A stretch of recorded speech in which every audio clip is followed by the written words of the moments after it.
Yeah, so today we're going to chuck the electric side steps onto the D-MAX. So yeah, obviously the big advantage to having the electric side steps is they obviously come down quite a lot lower. So it just makes it a lot easier to get in and out of the vehicle. And then when they obviously tuck up, they look quite nice. The downside to these, obviously they hang quite low. And then yeah, you can probably see on mine, they've been banged up a fair bit just going off-roading.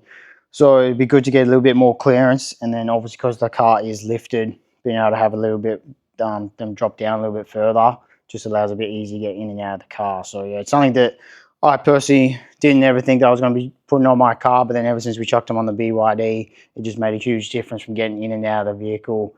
And yeah, they obviously look very nice, but yeah, usability wise, I think they're probably one of the best mods that we've done to that car. It just makes it so much easier getting in and out. So I'm definitely keen to get these ones on. So first, yeah, we'll chuck the old side steps off and then we'll start chucking the new ones on.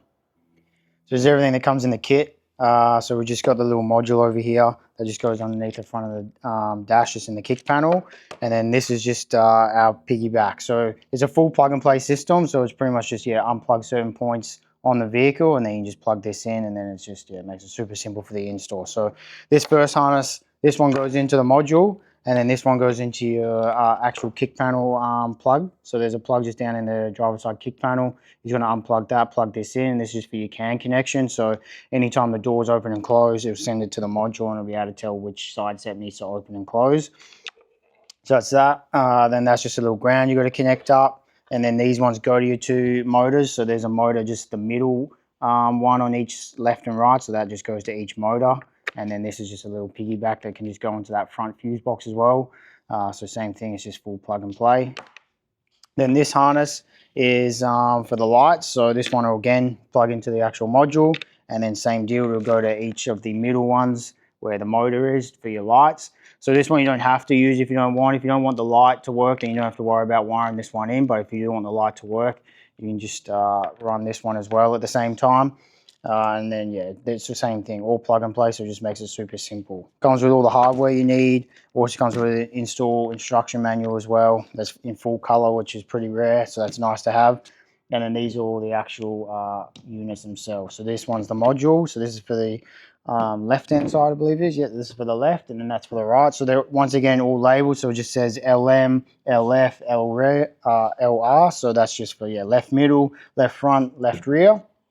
This is the one with the motor, so this is the actual motor connection there, and then this one here is for your lights. So you just plug this into the actual harness, and then the other one plugs into the side step light. So if you didn't want to have the actual lights, you can quite easily just disconnect those P-clamps, remove that whole harness, and then you don't have to worry about having the lights. But if you do want the lights, just plug them all in, and it just makes it pretty easy to do. So that's all for the left, and then same again all for the right. So everything's labeled, makes it super easy, and then being plug and play, it's a pretty simple install process. So you can obviously do it using a hoist. It does make it a lot easier, but if you don't have a hoist, you can quite easily do it in your driveway.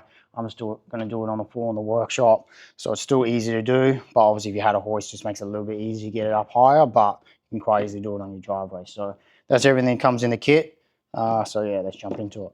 Yeah, so we're just going to remove the side steps on both sides first. It's a pretty simple process. It's just 6 8mm bolts. It's got a 12mm head, so you just need a 12mm socket and a ratchet. And it's just got 2 here, and then 2 in the middle, and then 2 at the back. So you're just going to unbolt those 6, and then the side step will come straight off, and then we'll chuck the new brackets on. So let's go ahead and rip these off now.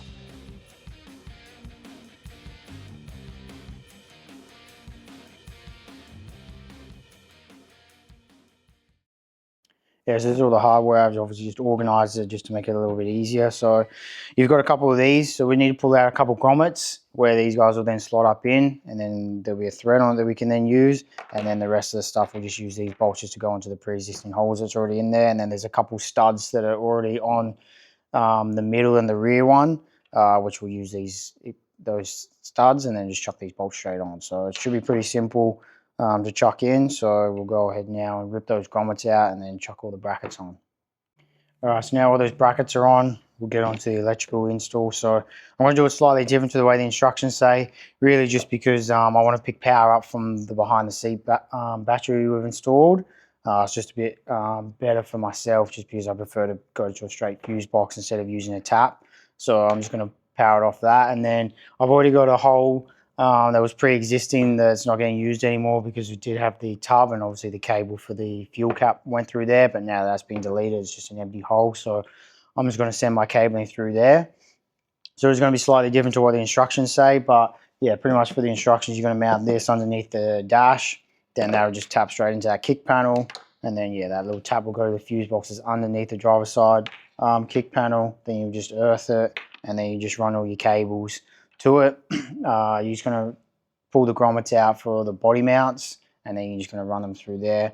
And then yeah, it'll be pretty simple to run everything, but doing it my way is going to be a little bit more work. I'm going to probably have to extend, well, I will have to extend this cable because we're not going to reach from the front to the back, but it's only 2 wires, so it's not a big deal for me to do that myself.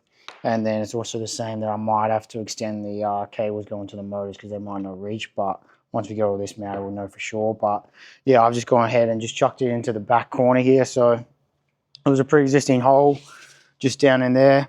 So I've just punched straight through there, and then that's where I'm going to fire all my cables through.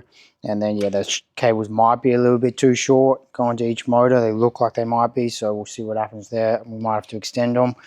But yeah, I'm just going to mount the module just behind the seat here. And then I've already got a fuse box here that I've already dedicated a fuse to because we knew we were going to be chucking these on later. So that's why I just want to tap off that because it's already there, ready to go. Saves me from having to use a tap underneath the dash. So now that we've got all that, we'll just end up running all these cables, see if they fit. If not, we'll extend them, and then we'll mount the module and then run all the way to the front kick panel, and then we're good to go.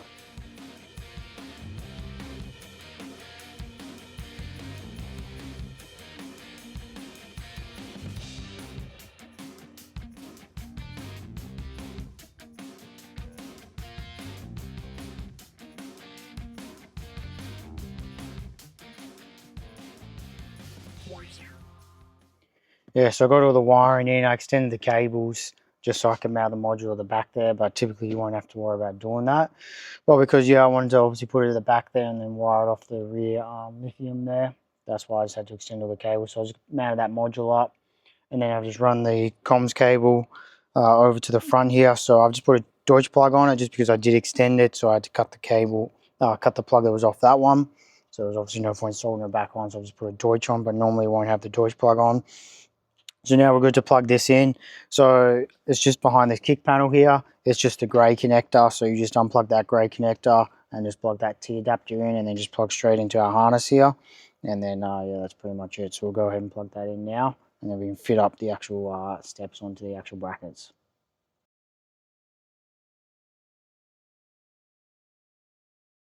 Yeah, so it's everything for the install. It's a pretty simple installation. It's all just plug and play. Yeah, it's a pretty quick and easy install so that you can do yourself if you wanted to. So yeah, it makes a pretty big difference to the vehicle, especially getting in and out of the car. Just yeah, makes it so much easier. And it's pretty much what everyone says whenever they do use them. And then being able to use your roof rack and so on as well makes it a lot easier having a proper step there. And I think it also makes it look a lot better as well, just having it tucked up out the way. Makes your car look a little bit taller as well, which is nice.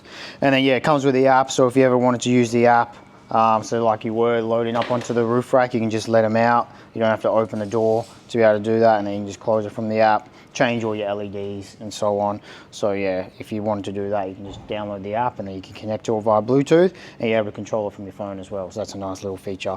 So yeah, this is I think the second one we've done. We've just done a Sprinter as well. So I think they're all on the website now, and there'll be other models to come. So if you've got another vehicle, you need to get in contact with us, and we'll be able to help you out with it. So that's everything for this one, and then yeah, we'll catch you in the next one.